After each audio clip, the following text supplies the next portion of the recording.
এখানে আজকে এখানে আসার মূল উদ্দেশ্য হলো রিয়াং কমিউনিটির মধ্যে যারা ইন্টেলেকচুয়াল, যারা জনপ্রতিনিধি, অনেকে এমএলএ, এফডিসি বা অন্যান্য রিপ্রেজেন্টেটিভ, এবং এনজিওদের অনেক প্রতিনিধি এবং বহু শিক্ষাবিদ, অনেক টিসিএস অফিসার রয়েছেন, অন্যান্য পুলিশ অফিসার রয়েছেন, অন্যান্য সিভিল অ্যাডমিনিস্ট্রেশন অফিসাররা রয়েছেন। তারা এখানে এই এটা হলো জিএফডিসি অফিসার কোয়ার্টারে একটা সম্মেলনের ডাক দিয়েছে এবং এটা মিটিংয়ে ডাক দিয়েছেন প্রমোদ রিয়াং।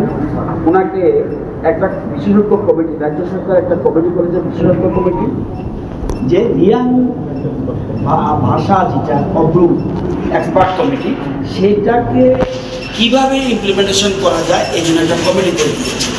আজকে ওনার থাকে এখানে সবাই, অন্যান্য এমএলএরাও আসছেন, এমডিসিরাও এসছেন এবং executive member of the ADC তারাও এসছেন, আরও অন্যান্য জনপ্রতিনিধিরা এসেছেন, তারা সব জড়ো হয়েছে। আপনারা মনে রাখতে হবে, এরা ভাষাটাকে স্বীকৃতি চায়, কব্রু ভাষার স্বীকৃতি।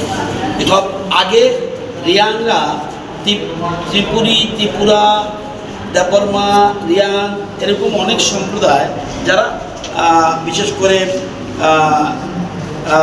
জমাতিয়া, নোয়াতিয়া, মুরাসি, কলই, রূপিনী, উচুই, এরা কব্বর ভাষাতে কথা বলে, কিন্তু নিজের ভাষাকে সমৃদ্ধ করার জন্য তাদের অদম্য ইচ্ছা এবং এই কব্রু ভাষার স্বীকৃতি এবং সেকেন্ড হাইয়েস্ট 19টা সম্প্রদায়ের মধ্যে মানে উপজনজাতি, এর মধ্যে রিয়াং হল সেকেন্ড হাইয়েস্ট পপুলেশন। তো ওরা চাইছে কব্রু ভাষার যেন স্বীকৃতি। আমাদের সরকারও প্রত্যেক ভাষা যেন হারিয়ে না যায়, তাকে সমৃদ্ধ করার জন্য, বিকাশের জন্য আমরা চেষ্টা করি। তো এবং দেশের প্রধানমন্ত্রীও চাইছে মাতৃভাষার যেন উপরে গুরুত্ব দেওয়া, যে কোনো শিক্ষাই হোক মাতৃভাষাটা মূলত মেইন জিনিস।